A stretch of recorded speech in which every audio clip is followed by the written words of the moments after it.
Hello guys, in this video I'll show you how to use the carbon icons with Angular in a simple way. I have an already up and running Angular project, so what I will be doing here is to add some icons in the navigation. Okay, I will not go through any installation for the carbon, so let's assume that we have it already installed. So all you need to do to be able to use the carbon icons is to have that module added to the package.json file using npm install or whatever.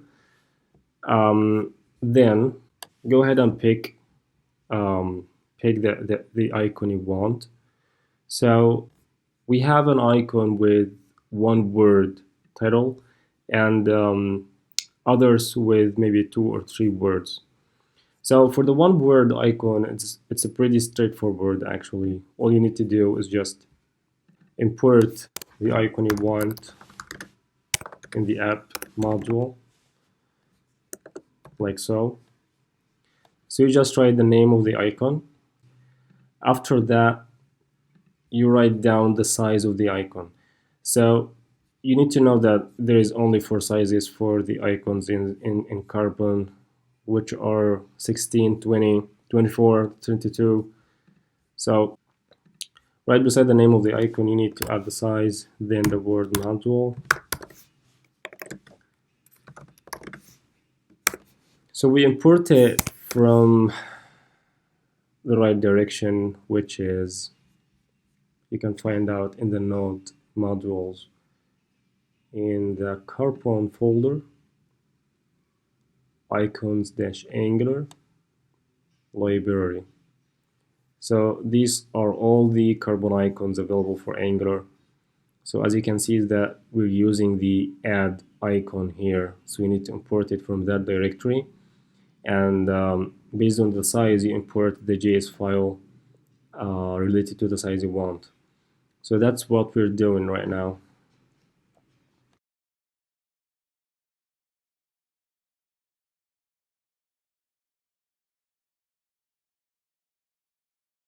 Then we add it to the imports.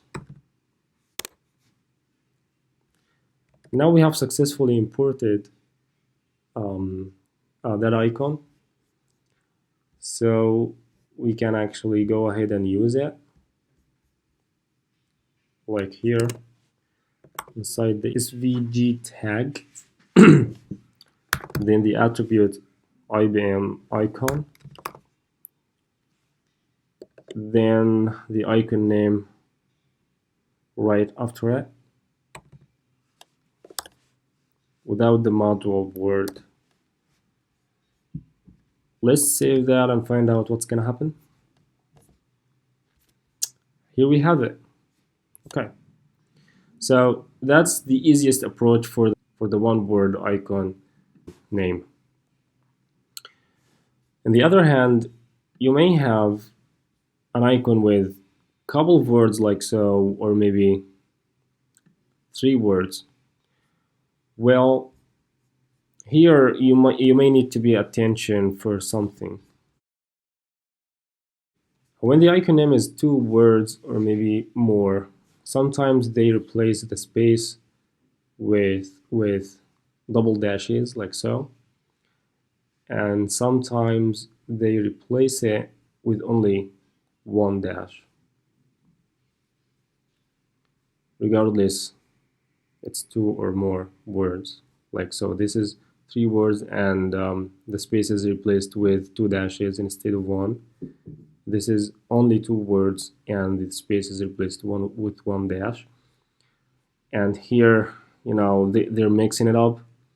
So the concept behind that is whenever the word is descriptive, like so, check mark outline, the 2 dashes are used. Whenever the second word is the name itself, so the space gets replaced with only 1 dash. So in this example, for instance, closed caption, that's the name of the icon. Then filled, which is the description of that icon, which is filled. So between the two words that represents the name of the icon, we replace the space with only one dash. Then right before the description, we use the double dash.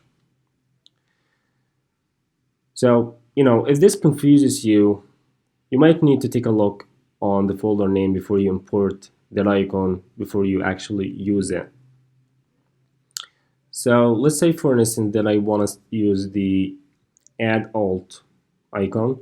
So I came here, I found out that the use is the double dash. So when I get to import it in the add module, it's called add alt.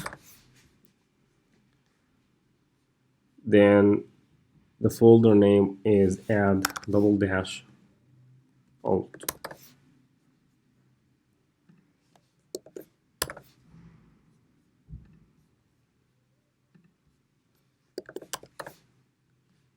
Save that. Save this one as well. Refreshing. Here we go. That's the add alt icon. I hope you guys got the point, and I'll be glad to answer any of your questions. Thanks for watching.